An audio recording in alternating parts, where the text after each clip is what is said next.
Deputy Michael Gambino. Been with Winnebago County Sheriff's Office for almost 4 years now.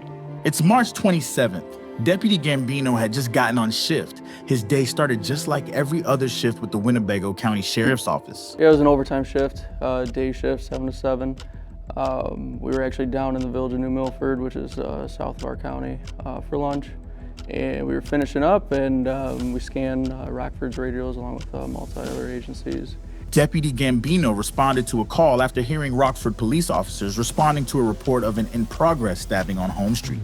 And we had heard that there was a in progress. That can mean many things. Someone breaking into a house, or battery victims, so on and so forth. There's something that is occurring right now. And it was said that there was a stabbing victim. It was Rockford PD's call to start out with.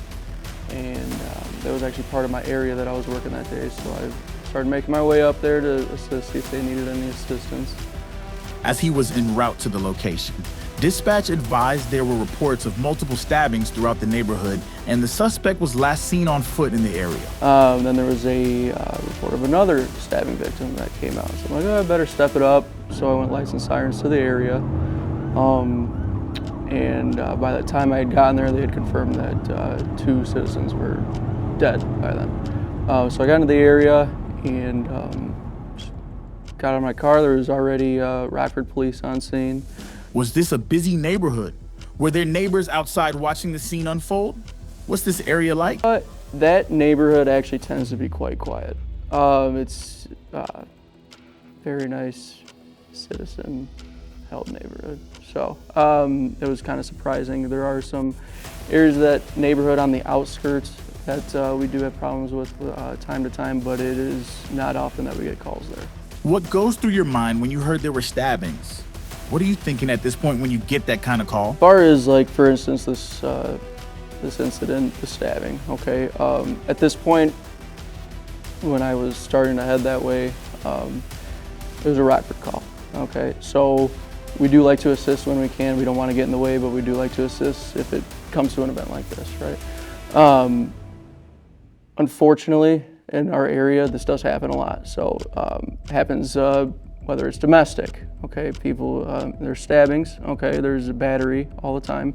But when it becomes, you know, we have 1 stabbing, now we have 2 stabbings, okay? Now we're like, okay, this might be more than just maybe a domestic violence or 2 people fighting. And that's when you kind of, you know, the adrenaline kicks in, you start, you know, things get ramped up a little bit, and then when they say, okay, we have 2 confirmed deaths, okay, this is very serious. So it's all, you know, depends on the call. It all is different. And as far as emotions and everything, all that kind of goes to the wayside until everything's over with. When it's that intense, everything just kind of just, it's in your face. You got to deal with it, do what you have to do, and deal with the rest of it later. So. When Deputy Gambino pulls up to the area, an ambulance has arrived.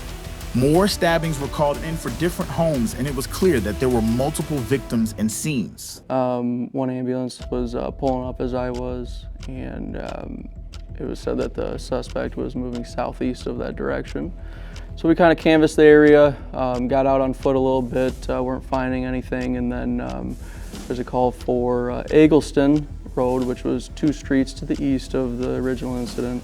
So I ran back to my car, went over to Eggleston Road, and had citizens outside that were pointing in the direction that I just came from, that he had ran back that way, and there was a female stabbing victim as well as a male stabbing victim that actually, that was a citizen that was helping out the female when she was being attacked. So I came back around the road that I was already on before, Cleveland Ave, and I saw our suspect that matched every description. Rounding a house, running westbound in front of the house. So I got out on foot, chased after him. Deputy Gambino jumped into action.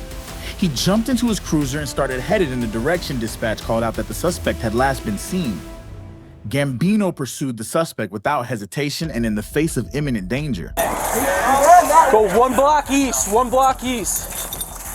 2137, how many have called? 2137.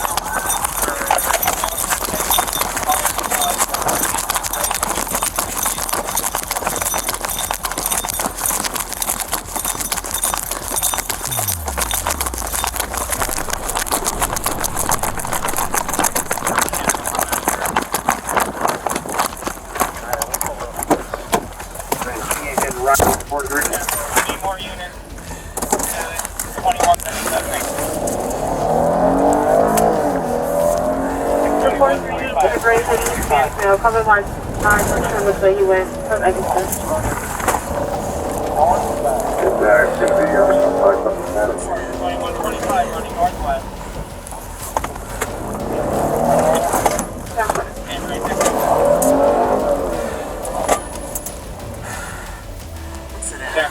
Hey, Delmar and Wilcox. Delmar and Wilcox. Getting it to Delmar and Wilcox. Well, who's your favorite?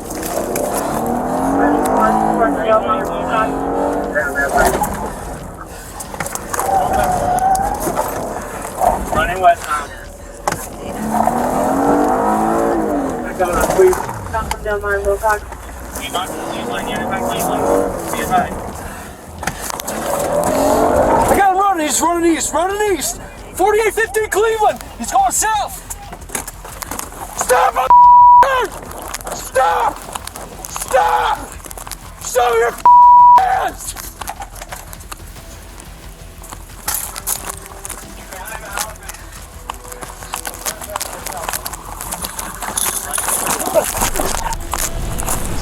Stop! Stop!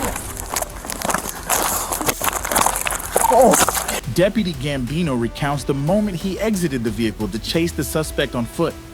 He was a Hispanic male in blue jeans, gray hoodie, covered in blood. So, like I said, as he was rounding the house, I was able to call off the address and direction he was running before I got out of my squad car.